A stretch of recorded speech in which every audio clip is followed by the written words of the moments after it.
नमस्कार. पॉलिटिक्स चॅनलमध्ये आपले सर्वांचे सहर्ष स्वागत. नगरपालिका निवडणुकीचा प्रचाराची रणधुमाळी आता संपलेली आहे. पुणे जिल्ह्यामधील नगरपालिकांचा आढावा घेतल्यास या नगरपालिका निवडणुकीमध्ये भारतीय जनता पार्टी, शिवसेना आणि राष्ट्रवादी काँग्रेस हे तीन घटक पक्षांच्या नेत्यांनी फारच जोर लावलेला आहे.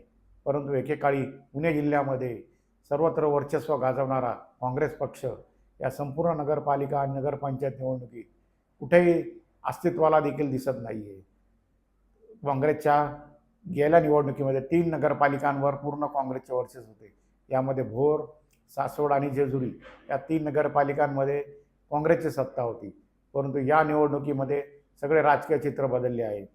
भोरचे आमदार माजी आणि सासवडचे माजी आमदार या दोघांनी भारतीय जनता पार्टीमध्ये प्रवेश केलेला आहे. त्यामुळे काँग्रेसचा जनाधार हा नक्कीच मोठ्या प्रमाणावर घटलेला आहे. भोर तालुक्यात जिथं भोरमध्ये काँग्रेसची सत्ता होती त्या नगरपालिकेमध्ये केवळ एकच काँग्रेसचा उमेदवार हा निवडणूक लढवत आहे. ती स्थिती जेजुरी आणि सासवड नगरपालिकेत आहे. त्यामुळे पुणे जिल्ह्यामध्ये कुठेही काँग्रेस सत्तेत येणार नाही हे मात्र निश्चित झालेले आहे. एकेकाळी पुणे जिल्ह्यामध्ये सर्वत्र काँग्रेसचा झेंडा फडकत होता, परंतु यावेळी मात्र काँग्रेसमुक्त पुणे जिल्हा असे म्हणायची वेळ आलेली आहे.